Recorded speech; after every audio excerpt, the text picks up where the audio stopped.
বাংলাদেশের জন্ম হয়েছে 1971 সালের 16 ডিসেম্বরে।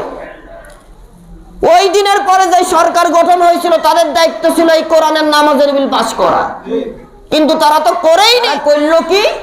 নিজের দলের তাকবীর, যে কোনো কাজ শুরুর আগে নারায়ে তাকবীরের স্লোগান ছিল না? কি করলো? কাইতে দিল, না না এখানে তো হিন্দু আছে, খ্রিস্টানও আছে, বৌদ্ধও আছে, তারাও তো দল করবে। ও ভাই, ইসলামের ভেতরে কি হিন্দু খ্রিস্টান বৌদ্ধদের জায়গা নাই?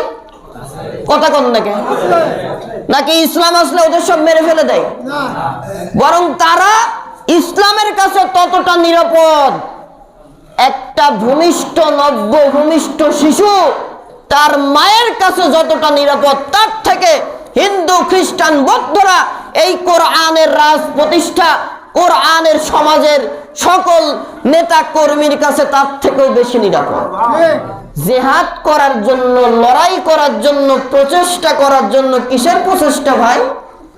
তাগুতি শক্তি, মানুষের তৈরি করা যত নীতি, যত আইন আছে সবগুলোকে লাথি মেরে এই কোরআন আল্লাহর বিধান বিশ্বাস করেন? সামনে কাউ কথা বলবেন না, বারান্দার লোক বলেন এই কোরআন কার বিধান? জোরে বলেন আপনারা, বলেন এটাকে বিশ্বাস করেন নাকি শুনাইলেন খালি? কাকে ভয় রেখে বিশ্বাস করলেন? আল্লাহকে। এটা যে বিশ্বাস করলেন, এই রাষ্ট্র পরিচালনার কাজেও এই কোরআনকে নিয়ে যাওয়া লাগবে।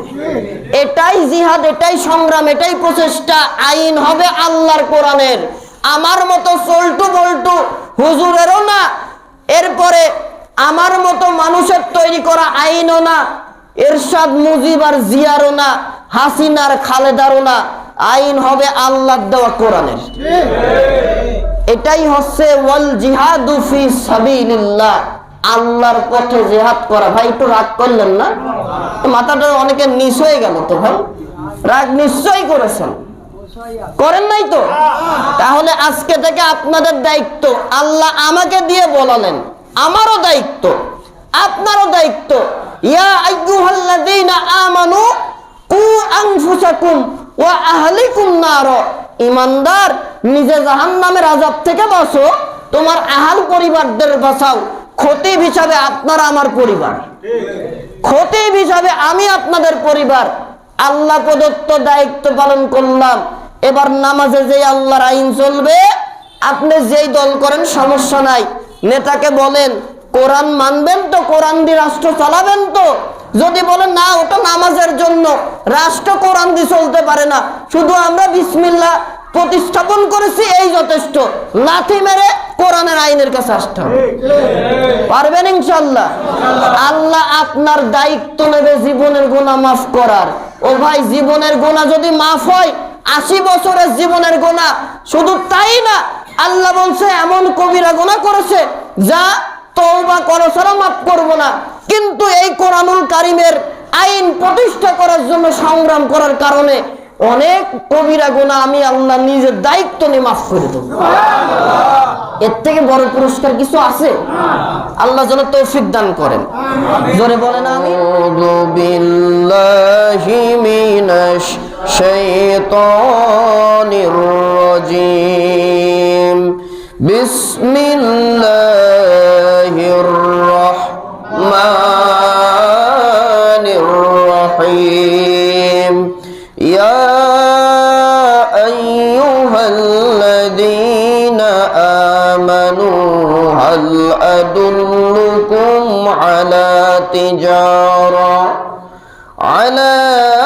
তিজারাতিন তুনজিকুম মিন আযাবিন আলীম।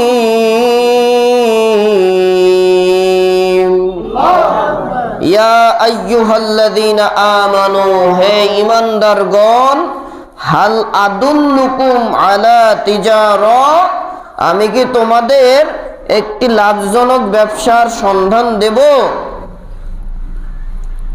তুনজিকুম মিন আযাবিন আলীম, যে ব্যবসা তোমাদেরকে জাহান্নামের কঠোর শাস্তি থেকে মুক্তি দেবে। সুবহানাল্লাহ। কথাটা কার? বলেন রব্বুল আলামিন বলেন, ও ঈমানদারেরা, ও জান্নাত কামনা করা বান্দা বান্দি, তোমাদের কি আমি আল্লাহ তাআলা এমন ব্যবসা করার খোঁজ দেব নাকি যেই ব্যবসা শুরু করবা, শুরু করার সাথে সাথে আমি আল্লাহ তাআলা তোমার জীবনের গুনাহ মাফ করে দিব, তোমাকে আমি আল্লাহ তাআলা জাহান্নামের মর্মান্তিক শাস্তি থেকে বাঁচিয়ে দিব। কি ব্যবসা? রব্বুল আলামিন বলেন, তুমিনুনা বিল্লাহি ওয়া রাসূলিহি ওয়া তুজাহিদুনা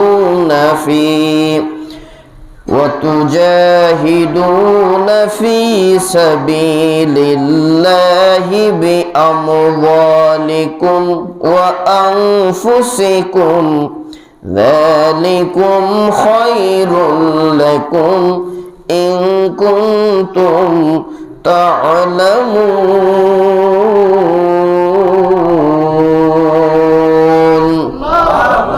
এই ব্যবসা করতে গেলে আল্লাহ তাআলা বলছেন কিছু জিনিস লাগবে। কি কি লাগবে? তুমিনুনা বিল্লাহি ওয়া রাসূলিহি, ঈমান আনতে হবে আল্লাহ ও তার রাসূলের উপরে। আল্লাহ ও তার আংশিক না পূর্ণ? কথা কন, আংশিক না পূর্ণ? পূর্ণ। ঈমান এটা পুঁজি, এই পুঁজিটা আগে অর্জন করা লাগবে। পুঁজি যদি অর্জন করা হয় তাহলে তোমরা আমি আল্লাহ প্রদত্ত ব্যবসা করতে পারবা। কথাটা কার? পুঁজি ছাড়া কি কোনোদিন ব্যবসা হয় ভাই? ইম্পসিবল, হয় না। এরপরে ঈমান আল্লাহ রাসূলের প্রতি পূর্ণ আনলেন, আনার পরে আল্লাহ পাক বলছেন ব্যবসাটা কি? তুমিনুনা বিল্লাহি ওয়া রাসূলিহি ওয়া তুজাহিদুনা ফি সাবিলিল্লাহি বিআমওয়ালিকুম ওয়া আনফুসিকুম। পুঁজি হচ্ছে পূর্ণ ঈমান, বিশ্বাস, আস্থা, অটল অবিচল ও তার রাসূলের উপরে। এটা আপনার পুঁজি হয়ে গেল।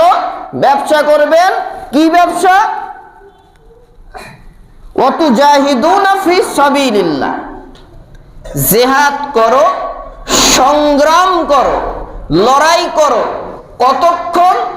দেহে প্রাণ থাকবে যতক্ষণ। এটা দেশের বর্তমান সময়ের হুজুরদের একটু হাত বানোয়াটি কথা আর কি, আল্লাহর কথা।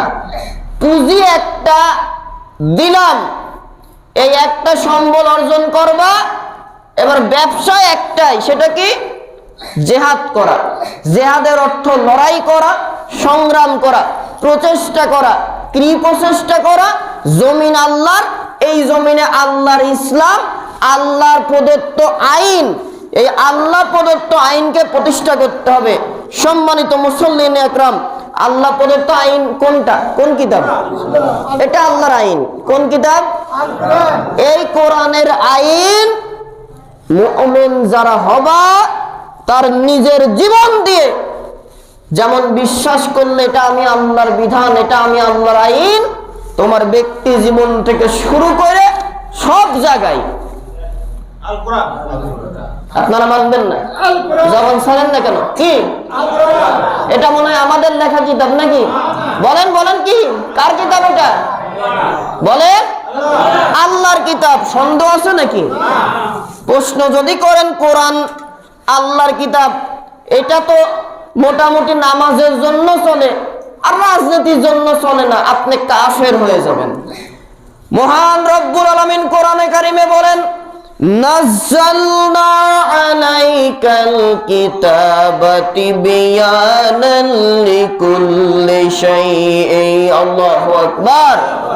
এমন কিতাব রাসূল তোমার উপরে নাজিল করেছি, কি বিষয় চাও? পররাষ্ট্রনীতি, স্বরাষ্ট্রনীতি, সচিবালয় চালানোর নীতি, দণ্ড বিভাগ, বিচার বিভাগ, আইন বিভাগ। আমি কথা বলছি, আমার দিকে তাকান। তারপরে ব্যক্তি জীবন চালনা, সমাজ জীবনের বিচার ব্যবস্থা, কিচ্ছু বাদ নাই।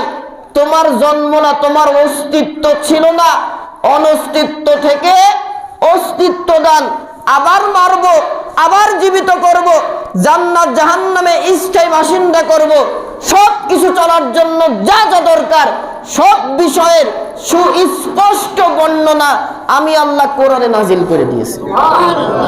এত আস্তে বললেন। এই যে ঈমান কত দূর আছে, অনেকে দেখেন মুখ খোলে না, শামুকের মতো মুখ আটকাই রাখে। সুবহানাল্লাহ, মরে গেলেও বলবো না, সমস্যা নেই, বললেন না ভাই, আপনার কবরে তো আমি বাঁচাতে যাব না, তবে এখান থেকে আমি আপনাকে বাঁচানোর পথ দেখাতে পারি। আমি বোঝাতে পেরেছি? চায়ের দোকানে বসে সমালোচনা ঝড়তে কোনো লাভ নাই ভাই। রাত পোহালে, রাতটা যখন হয়ে যায় বিছানায় শুয়ে দেখবেন ওই পরকালে পার হওয়ার জন্য আপনার এই করা আমলটাই যথেষ্ট। কি দাদু, ঠিক আছে না? আমল যতটুকু আছে ততটুকু আল্লাহ ছাড় দেবে, আমল নাই।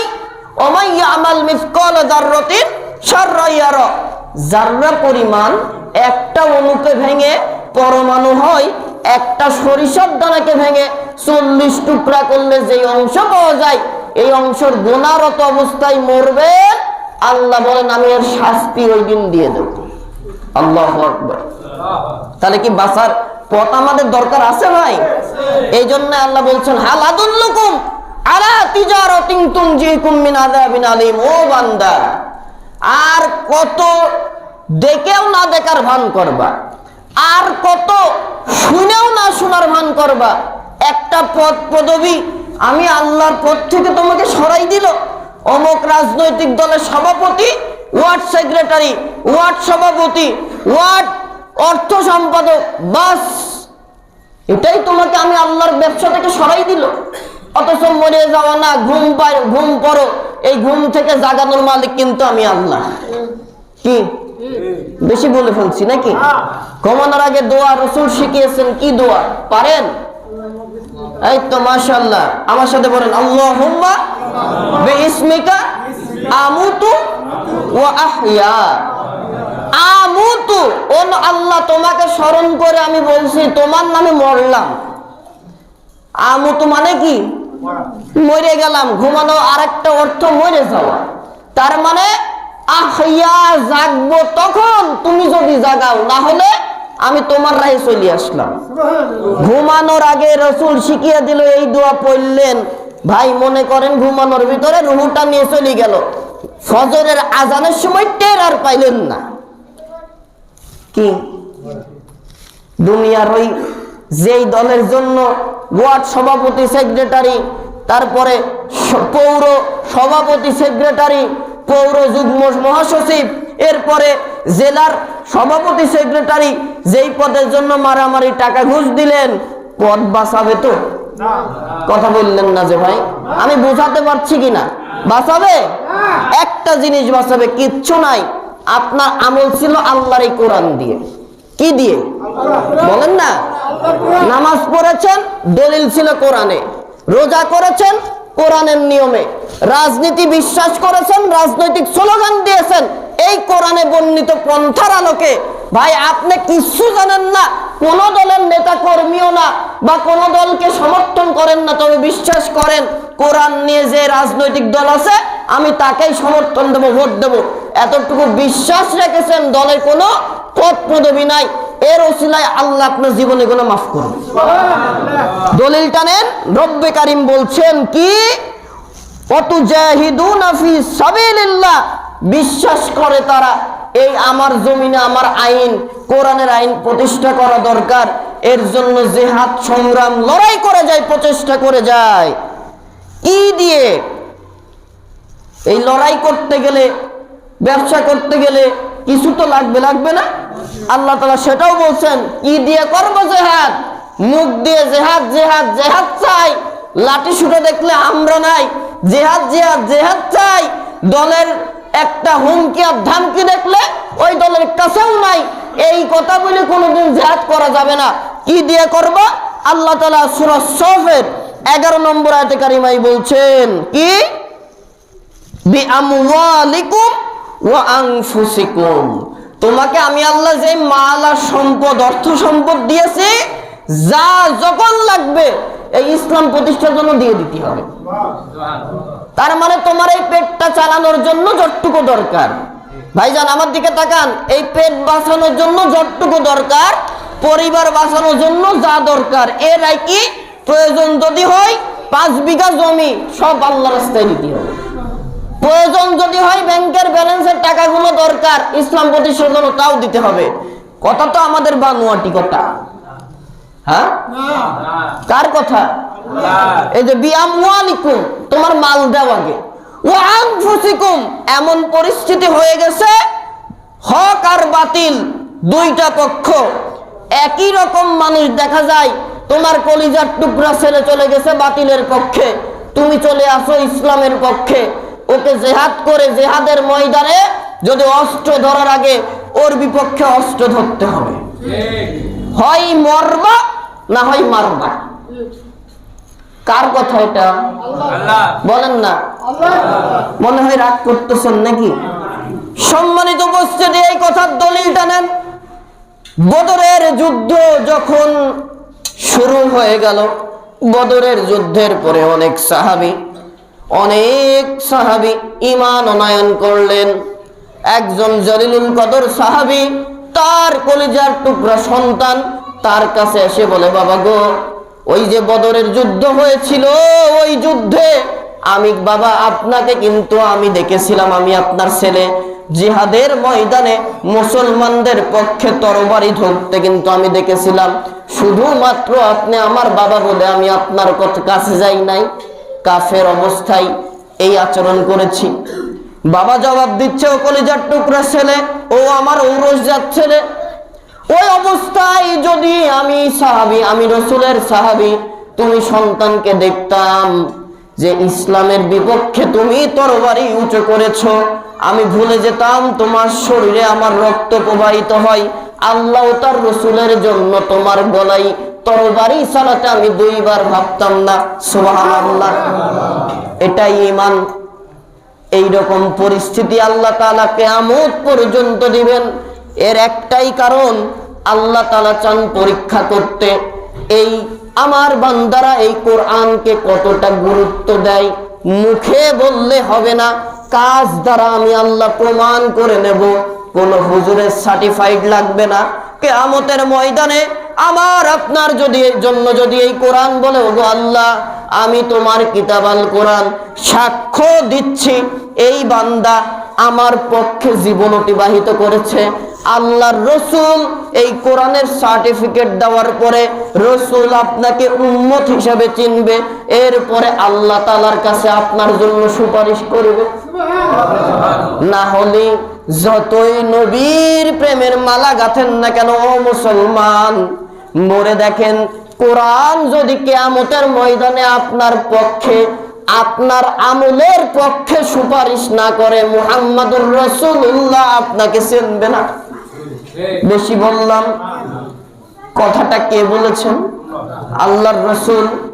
আমার সুপারিশ পেতে গেলে কিয়ামতের ময়দানে আগে তোমাকে কোরআন ওয়ালা হতে হবে। কি বলা বলেন? কথা কি বুঝতেছেন ভাই? তাহলে একটু জবাব দেন, কি ওয়ালা হতে হবে? ওয়া আন আয়েশা উম্মুল মুমিনিন রাদিয়াল্লাহু তাআলা আনহা قال النبي صلى الله عليه وسلم الماهر بالقرآن مع السفرة الكرام البررة। আম্মা জান আয়েশা রাদিয়াল্লাহু তাআলা আনহা হাদিসটা বর্ণনা করেন।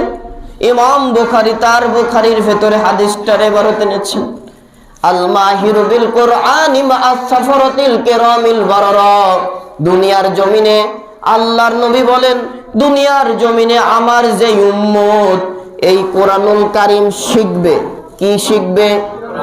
বলেন বলেন বলেন, কি শিখবে? বাংলা, অঙ্ক, ইংরেজি, আরবি ভাষা নয়, কোরআন পড়া শিখবে, কোরআনের আমল করবে। কোরআনের আমল মানে কোরআনে যা বলা হয়েছে হালাল মেনে নেবে, যা হারাম করা হয়েছে ঘৃণার সাথে তা বর্জন করবে। এটাকেই কোরআনের আমল করা বলে। কোরআনের আমল মানে চুমু খালাম তাকে রেখে দিলাম, এটা আমল না। কোরআনের আমল মানে নামাজে কোরআন লাগে আর রাজপথে কোরআন লাগে না, এটা কোরআনের আমল না। কোরআন যদি নামাজে দরকার হয়, রাজপথেও এই কোরআনুল কারীম দরকার নাই। এটা বললে রাজনীতি হয়? ও ভাই, এই রাজনীতি আল্লাহর শিখানো। কার শিখানো? ভাইজান, আমি আগেও বলেছি, আবারও বলি, রাজনীতি করে আল্লাহর জমিনে আল্লাহর দিন প্রতিষ্ঠা করার হুকুম স্বয়ং আল্লাহ আসমান থেকে মুহাম্মাদুর রাসূলুল্লাহকে দিয়েছেন। আপনি সুফি দরবেশ আর পীর সাহেব কেবলা হয়ে রাজনীতির মতো বড় একটা চ্যাপ্টার যেখানে আইন কানুন করা হয়, কোরআনের আইন ওখানে নেবেন না। আপনার মতো ইবাদত গুজারি, তাহাজ্জুদ গুজারি বান্দা আমার আল্লাহর জন্য দরকার নাই। মুহাম্মাদুর রাসূলুল্লাহকে রাষ্ট্রপতি যদি বানানো না লাগতো, কোনদিন রসুলকে দুনিয়ায় পাঠানো দরকার ছিল না। আসমান থেকে ঘোষণা হয়ে যেত, এটা আমার শেষ নবী। কোনদিন মুহাম্মাদুর রাসূলুল্লাহর রক্ত ঝরা লাগতো না, আল্লাহ তাআলা অটোমেটিকলি তাকে বসাই দিতে পারতেন। কিন্তু না, আল্লাহ তাআলা বুঝিয়েছেন, ওগো নবীজি, এই জমিনে আপনার পবিত্র রক্ত পড়বে। আলা লাহুল খালকু ওয়াল আমর, এই জমিনটা আমার। এই জমিনে যতদিন বাঁচবেন আমার পথে ব্যবসা করবেন। এই কোরআনুল কারীমের আইন বাস্তবায়নের জন্য যদি আপনার রক্ত ঝরে, পবিত্র রক্ত যেই শরীরে আমি আল্লাহ মশা মাছি হারাম করেছি, সুবহানাল্লাহ, রাসূলের গায়ে কোনোদিন মশা মাছি বসছিল? রাসূলের গায়ে কোনোদিন ফুসকুড়ি হয়েছিল? হাদিসের বর্ণনা মুজিজাতুর রাসূলের ভেতরে লেখা, আল্লাহর নবীর গায়ে কোন ফটপাসরা বসা হারাম ছিল। সুবহানাল্লাহ বলো। আমার নবী, বিশ্ব নবী, রাস্তা দিয়ে যদি এই 12টা 1টা বাজার সময় এই রোদের অবস্থায় হাঁটতেন, আমাদের ছায়া হয়। আল্লাহ তাআলা নবীর মর্যাদা দিয়েছেন, মাথার উপর এক টুকরা মেঘমাল্লা থাকতো। সুবহানাল্লাহ। কেন? যাতে রসুলের সূর্যের তাপে তার ছায়াটা মাটিতে না পড়ে, অন্য মানুষের পায়ের নিচে না আসে। কেন দিলেন একটু চিন্তাই নেন ভাই। আল্লাহ তাআলা কোরআনকে বলেছেন এটা গবেষণার কিতাব, রসুলকে দিয়েছেন, গবেষণা করে করে আমল নেন না ভাই। আল্লাহ তাআলা বোঝাচ্ছেন, নবী, আপনার ছায়াটাও আমি জমিনে কারো পায়ের নিচে দেইনি। সুবহানাল্লাহ। আপনার রক্ত কোন মশা মাছিকে খেতে দেইনি, আপনার গায়ে কোনোদিন ফোঁটপাসরা হতে দেইনি।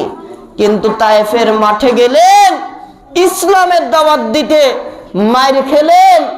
মদিনায় গেলেন, বদরের যুদ্ধে আপনার সাহাবীরা শহীদ হলো। উহুদের যুদ্ধে স্বয়ং আপনি মুহাম্মাদুর রাসূলুল্লাহর মাথার ভেতরে লোহার হেলমেট ঢুকে গেল। এক সাহাবী দাঁত দিয়ে লোহার হেলমেটটা টেনে তুললেন, রক্ত গড়িয়ে পড়ছেন, চেটে চেটে খাচ্ছেন রসুলের রক্ত। আল্লাহর রসুল বলেন, ও সাহাবী, কি করছো? কয় যে, রসুল, আপনার রক্ত তো পবিত্র, এই রক্ত তো জমিনে পড়তে দেওয়া ঠিক না, আমি এইটা পরিষ্কার করে দিচ্ছি আমার জবান দ্বারা, জিহ্বা দ্বারা। আল্লাহর রসুল বললেন, তুমি মুহাম্মাদুর রাসূলুল্লাহর রক্ত নয়, তুমি এর দ্বারা নিজের শরীরের জন্য জাহান্নামের আগুনকে হারাম করে দিবে। সম্মানিত উপস্থিতি, দাঁত মোবারক শহীদ হয়ে গেল শুধুমাত্র এই কোরআনের আইন রাজপথে নেওয়ার কারণে। নবীজি রক্ত ঝরালেন। আল্লাহ বলেন, রসুল, কেন রক্ত ঝরালাম জানেন? ইচ্ছা করলে আমি পারতাম আপনাকে ক্ষমতা দিতে।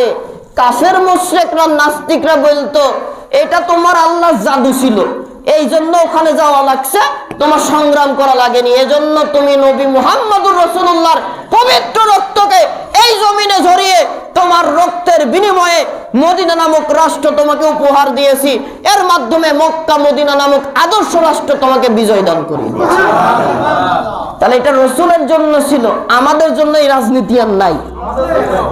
কথা কন না কেন? তাহলে আপনার দাড়িটা পাইকে গেল, মুরব্বী হয়ে গেলেন, মানুষের তৈরি করা দলের পেছনে ঘোরেন, আবার নামাজও পড়েন, ভাই কবরে কি যাবেন না? এখনো কেন ভাই কোরআনের রাজনীতিতে আসেন না? মরার পরে তো এই কোরআনটাই আপনার পক্ষে থাকবে না, এই কোরআনটাই আপনার পক্ষে থাকবে, কি থাকবে না? এইবার আসেন, আমি আরো একটা কথা বলেছিলাম,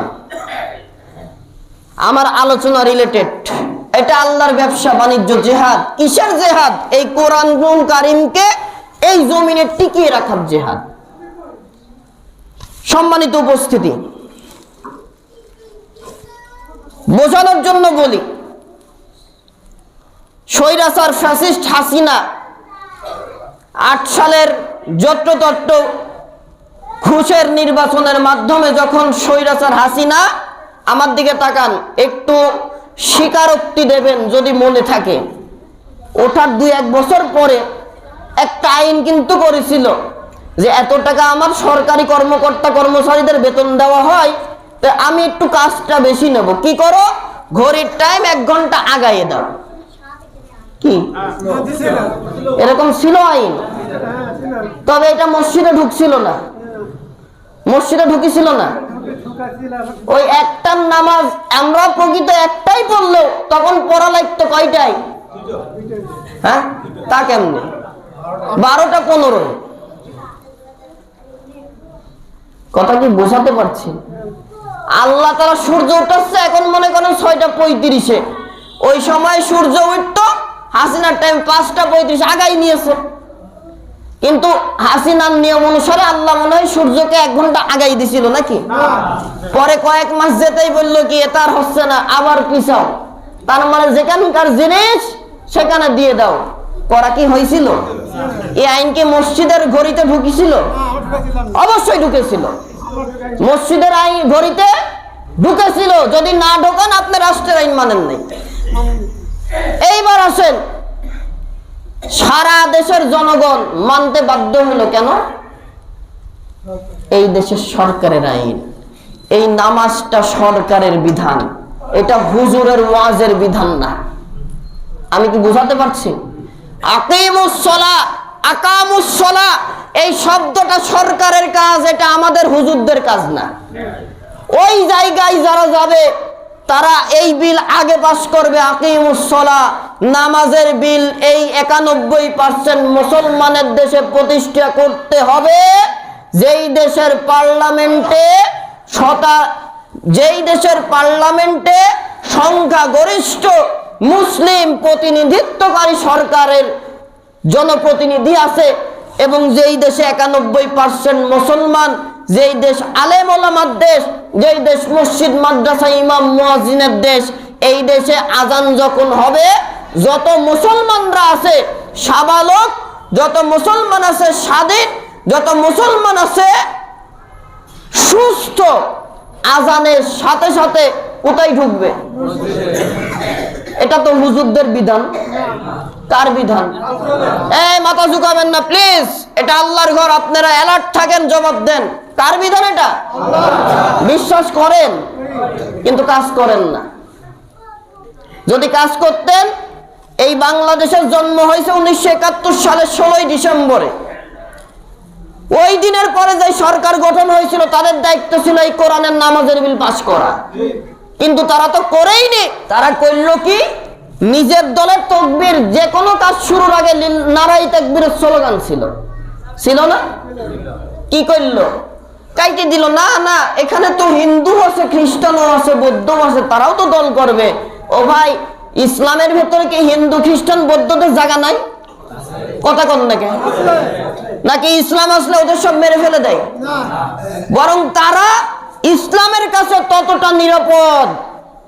একটা ভূমিষ্ঠ, নব্য ভূমিষ্ঠ শিশু তার মায়ের কাছে যতটা নিরাপদ, তার থেকে হিন্দু খ্রিস্টান বৌদ্ধরা এই কোরআনের রাজ প্রতিষ্ঠা, কোরআনের সমাজের সকল নেতা কর্মীর কাছে তার থেকেও বেশি নিরাপদ। কথা কি বুঝাতে পারছি? এইবার আসেন, 54 বছর পার হইল, বহুত সরকার আইলো আর গেল, নামাজের আইন পাস করল না। তারা সরকার গঠন করেছে আপনার মতো নামাজি লোকের ভোট দিয়ে। আর আপনার দায়িত্ব আল্লাহ দিয়েছিলেন, যেহেতু তোমার দেশে ভোট ব্যবস্থার মাধ্যমে জনপ্রতিনিধি নির্বাচন করা হয়, ওখানে তোমার দায়িত্ব ছিল হাল আদুল্লুকুম আলা তিজারা, আমার সাথে ব্যবসা করবা, জিহাদ করবা। জিহাদ করার মানে শুধু অস্ত্র নিয়ে মাঠে নামা না, ওই পরিবেশ যখন আসবে তখন নামবা। তার আগে তুমি তোমার ওই রাষ্ট্রে, সংবিধানে, সংসদ ভবন পরিচালনার জন্য তোমার মধ্য থেকে এমন প্রতিনিধিদেরকে পাঠিয়ে দাও যারা গিয়ে প্রথম কাজ হবে আকিমুস সালাহ, এই বিল পাস করা। এইবার মনে করেন ওখান থেকে হাসিনা বলেছিল, খুনি হাসিনা, যে ঘড়ির কাঁটা আগিয়ে দাও, দিতে হবে 8টায়, যারা 10টায় অফিসে ঢোকো, কয়টায় ঢুকবা? ঘড়ির কাঁটা অনুসারে 9টায় ঢুকতে হবে, ঢুকেছিল, আবার পিছিয়ে দেওয়া হলো।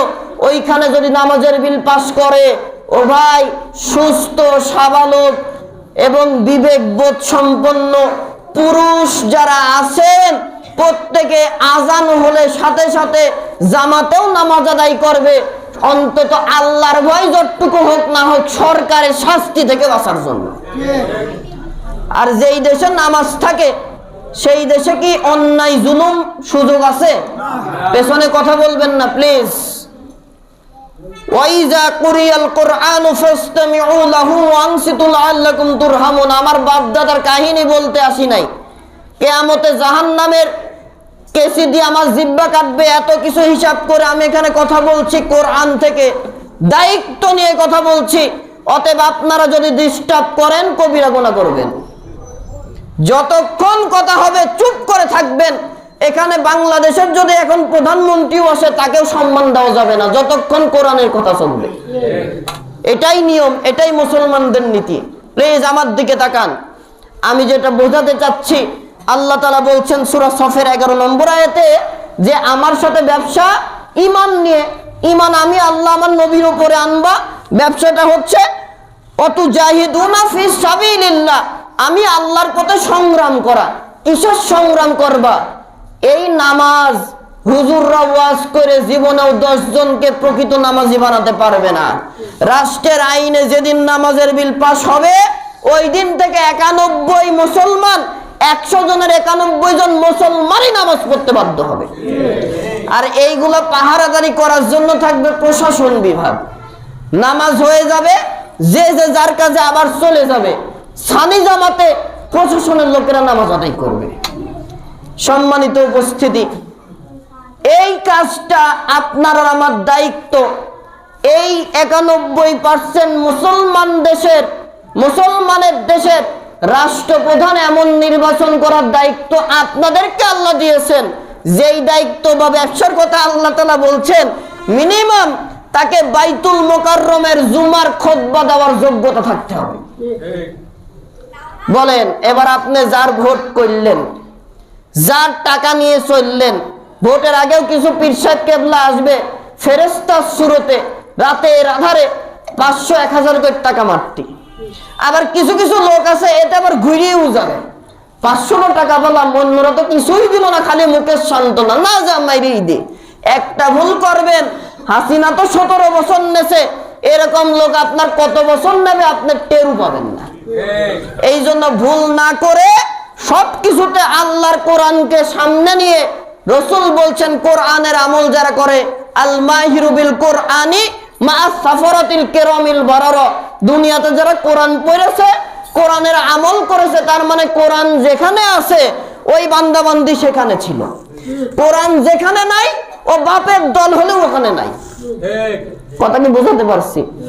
আর কোরআনের সমাজ প্রতিষ্ঠা করে গিয়েছে জীবন দিয়ে, অর্থ সম্পদ দিয়ে। কিয়ামতের দিন অসম্মানিত জায়গা হবে। আল্লাহ যাকে সম্মান দিবেন তিনি সম্মান পাবেন, তাছাড়া কেউ না। এই জায়গাতে দুনিয়ায় কোরআনওয়ালা পা ফাটা ওই বান্দাটা দুনিয়ার ওই ভিক্ষুকও যদি হয়, বা মাঠের কৃষকও যদি হয়, বা একজন দিনমজুর যদি হয়, কোরআনকে নিজের ব্যক্তি সমাজ রাষ্ট্র জীবনে কাজ করে গেছে, সংগ্রাম করে গেছে, আল্লাহর পথে কাজ করে গেছে। কথা কি বোঝাতে পারছি ভাই? এই বান্দা বান্দিকে আল্লাহ তাআলা তিনি ডাক দেবেন, আরশের ডান পাশে ছায়া জায়গায় তাকে ঢুকাই দেবেন। কথা বোঝেন নাই? আমি আবারও বলি, এখানে দিনমজুর আছেন না ভাই? প্রতিদিন ইনকাম করেন, চলেন, কেউ আপনার সম্মান দেয় না, কারণ আপনি একটা লেবার, আপনার সম্মান নাই। শুধু ভোটের সময় জনপ্রতিনিধিদের ভোট দরকার, এই জন্য এতটুকু সম্মান দেয়। ভোট হয়ে গেলে আপনার রক্ত কি করে চুষে খাওয়া দরকার তারা চেষ্টা করে। দুনিয়ার কেউ সম্মান দেয় না, আপনার বউ দেয় না, কোনো সমস্যা নাই। কোরআন নামাজে মেনেছেন, এই কোরআনকে রাজনীতিতে নিয়ে গেছেন, আপনি বিশ্বাস করেছেন আল্লাহর কোরআন যেখানে থাকবে আমি আল্লাহর গোলাম সেখানে থাকবো, কোরআন যেখানে নাই ও যত ভালো কাজ হোক, যত ভালো দল হোক, আমি করব না। এই নিয়ত করে আপনি বিদায় হয়েছেন, কিয়ামতে ওই অসম্মানিত জায়গায় আপনার মতো আব্দুর রহিম আর আব্দুল করিমকে আল্লাহ নিজে ডাক দেবেন, ও কোরআনওয়ালা বান্দা বান্দি কামিং, আরশের ডান পাশে এই ছায়া জায়গায় ঢুকে যান। আর যারা আরশের ডান পাশে জায়গা পাবে রসুলের ভাষ্য অনুসারে তারাই জান্নাতে স্থায়ীভাবে চলে যাবে। আল্লাহর রসুল বলছেন, আল্লাহ তাআলা নিজে বলছেন কোরআনে, আমি আল্লাহ তাদের জান্নাত দান করব না, জান্নাতের মালিকানা ওয়ারিশ সূত্রে রেজিস্ট্রি করে দেব। আল্লাহ তাআলা সেই কথাই কোরআনে বলছেন সূরা সফে যে ওয়াতুজাহিদুনা ফি সাবিলিল্লাহি বিআমওয়ালিকুম ওয়া আনফুসিকুম, জীবন দিয়ে আর অর্থ সম্পদ দিয়ে আমার জমিনে আমার কোরআনের বিধানকে প্রতিষ্ঠা করা, ইসলামী রাষ্ট্রকে প্রতিষ্ঠা করার কাজ যারা করে গিয়েছো, এই ব্যবসা যারা করেছো, আমি তাদের কি করব? যালিকুম খায়রুল লাকুম ইন কুনতুম তা'লামুন, এটাই তোমাদের জন্য শ্রেয় যদি তোমরা বোঝো। আর আমি আল্লাহ এই কাজের বিনিময়ে কি দেব জানো? ইয়াগফির লাকুম যুনুবাকুম ওয়া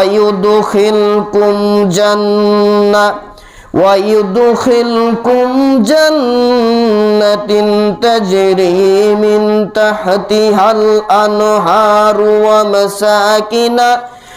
মাসাকিনা তাইয়িবাতান ফি জান্নাতি আদন, যালিকাল ফাওজুল আযীম।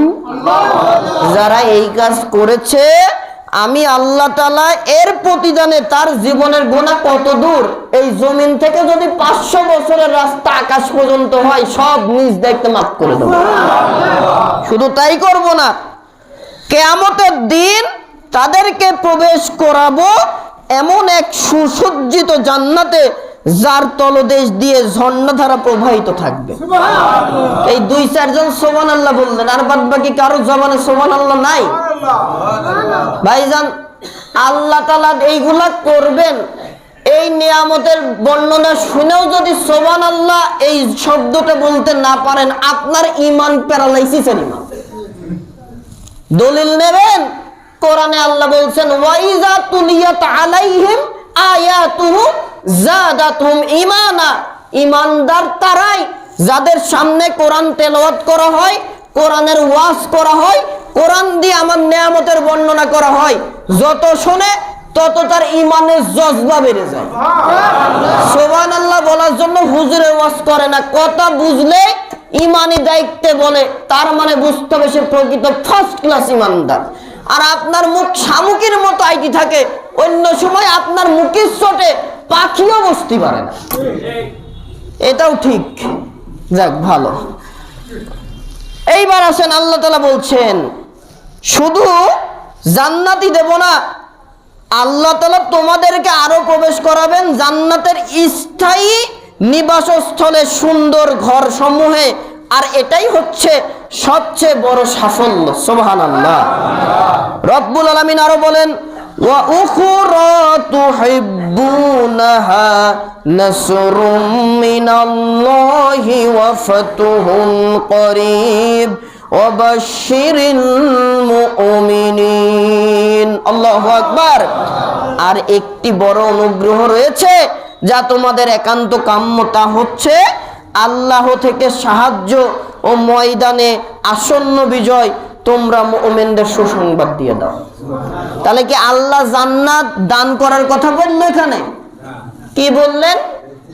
স্থায়ীভাবে নিবাসস্থল করব, রেজিস্ট্রি করা। ওই যে আদমকে বানায় জান্নাত দিয়েছিলাম, এই ওয়ারিশ সূত্রে জান্নাত দিয়ে দেব। আদ-দুনিয়া মাজরাতুল আখিরা, যেহেতু তোমরা দুনিয়ার এই ব্যবসাতে সফলতা অর্জন করেছো, এর বিনিময়ে তোমাদের জান্নাত। আল্লাহ তাআলা বলছেন ব্যবসা হবে একটাই, ব্যবসা করতে গেলে মূলধন লাগবে 3টা। কয়টা? তুমিনুনা বিল্লাহি ওয়া রাসূলিহি, ঈমান আনতে হবে আল্লাহ ও তার রাসূলের উপরে। অর্ধেক না পরিপূর্ণ? মশা থেকে বাঁচতে গেলে মশারিতে এই নাভি পর্যন্ত ঢুকায় ঠ্যাং বাইর করে রাখা লাগে। এই তাকান এদিকে, কথা কন না কে? মশা থেকে বাঁচতে গেলে কি নাভি পর্যন্ত ঢেকে মাথার বুক বাইর করে রাখা লাগে? কি করা লাগে? পুরো ঢুকানো লাগে। বাথরুমের বেগ আসছে, না করলে অসুস্থ হবেন, কোষ্ঠকাঠিন্য হবে, বিছানায় শুয়ে থাকা লাগবে। বাথরুমে যাই এত কিছু চিন্তা করে অর্ধেক করে চেন আর কাভার টেনে চলে আসেন। কি করেন? পরিপূর্ণ করেন। খুব ক্ষুধা লেগেছে, খাবার পেয়েছেন, মনের মতো খান নাকি এক অংশকে রেখে আসেন? আল্লাহ বললেন এত কিছু পরিপূর্ণ করে করো, ইমানটাও পরিপূর্ণ লাগবে। 1 ইঞ্চি যদি মনের সুখ থাকা দিয়েও আমার পথ থেকে দূরে সরে যাও, নেফাকি করবা, মুনাফিক হবা, কাফের হয়ে যেতে হবে। নাউযুবিল্লাহি মিন যালিক। ঈমান আর কি লাগবে? আমার দেওয়া যত সম্পদ অর্থ আছে আর প্রয়োজনে আমার জীবন। কি জন্য? জিহাদ করার জন্য, লড়াই করার জন্য, প্রচেষ্টা করার জন্য। কিসের প্রচেষ্টা ভাই? তাগুতি শক্তি। মানুষের তৈরি করা যত নীতি, যত আইন আছে সবগুলোকে লাথি মেরে এই কোরআন আল্লাহর বিধান বিশ্বাস করেন? সামনে কাউ কথা বলবেন না, বারান্দার লোক বলেন এই কোরআন কার বিধান? জোরে বলেন আপনারা, বলেন বলেন। এটাকে বিশ্বাস করেন নাকি শুনাইলেন খালি? কাকে ভয় রেখে বিশ্বাস করলেন? আল্লাহকে। এটা যে বিশ্বাস করলেন, এই রাষ্ট্র পরিচালনার কাজেও এই কোরআনকে নিয়ে যাওয়া লাগবে। এটাই জিহাদ, এটাই সংগ্রাম, এটাই প্রচেষ্টা। আইন হবে আল্লাহর কোরআনের, আমার মতো চল্টু বল্টু হুজুরেরও না, এরপরে আমার মতো মানুষের তৈরি করা আইনও না, এরশাদ মুজিব আর জিয়ারও না, হাসিনার খালেদারও না। আইন হবে আল্লাহর দেওয়া কোরআনের। এটাই হচ্ছে ওয়াল জিহাদু ফি সাবিলিল্লাহ, আল্লাহর পথে জিহাদ করা। ভাই একটু রাগ করলেন না? মাথাটা অনেকের নিচ হয়ে গেল তো ভাই। রাগ নিশ্চয়ই করেছেন, করেন নাই তো? তাহলে আজকে থেকে আপনাদের দায়িত্ব, আল্লাহ আমাকে দিয়ে বলালেন, আমারও দায়িত্ব, আপনারও দায়িত্ব। ইয়া আইয়ুহাল্লাযীনা আমানু কু আনফুসাকুম ওয়া আহলিকুম নার। ঈমানদার, নিজে জাহান্নামের আযাব থেকে বাঁচো, তোমার আহল পরিবারদের বাঁচাও। খতিব হিসাবে আপনারা আমার পরিবার, খতিব হিসাবে আমি আপনাদের পরিবার। আল্লাহ প্রদত্ত দায়িত্ব পালন করলাম। এবার নামাজে যে আল্লাহর আইন চলবে, আপনি যেই দল করেন সমস্যা নাই। নেতাকে বলেন কোরআন মানবেন তো, কোরআন দিয়ে রাষ্ট্র চালাবেন তো। যদি বলেন না ওটা নামাজের জন্য, রাষ্ট্র কোরআন দিয়ে চলতে পারে না, শুধু আমরা বিসমিল্লাহ প্রতিস্থাপন করেছি এই যথেষ্ট, লাথি মেরে কোরআনের আইনের কাছে আসতে হবে। পারবেন ইনশাআল্লাহ? আল্লাহ আপনার দায়িত্ব নেবে জীবনের গুনাহ মাফ করার। ও ভাই, জীবনের গুনাহ যদি মাফ হয়, 80 বছরের জীবনের গুনাহ, শুধু তাই না, আল্লাহ বলছে এমন কবিরা গুনাহ করেছে যা তওবা করা ছাড়া মাফ করব না। কিন্তু এই কোরআনুল কারীমের আইন প্রতিষ্ঠা করার জন্য সংগ্রাম করার কারণে অনেক কবিরা গুনাহ আমি আল্লাহ নিজের দায়িত্ব নিয়ে মাফ করে দেব। এর থেকে বড় পুরস্কার কিছু আছে? আল্লাহ যেন তৌফিক দান করেন। জোরে বলেন আমিন। সুবহানাকাল্লাহুম্মা ওয়া বিহামদিকা আশহাদু আল্লা ইলাহা ইল্লা আনতা আস্তাগফিরুকা ওয়া আতুবু ইলাইক।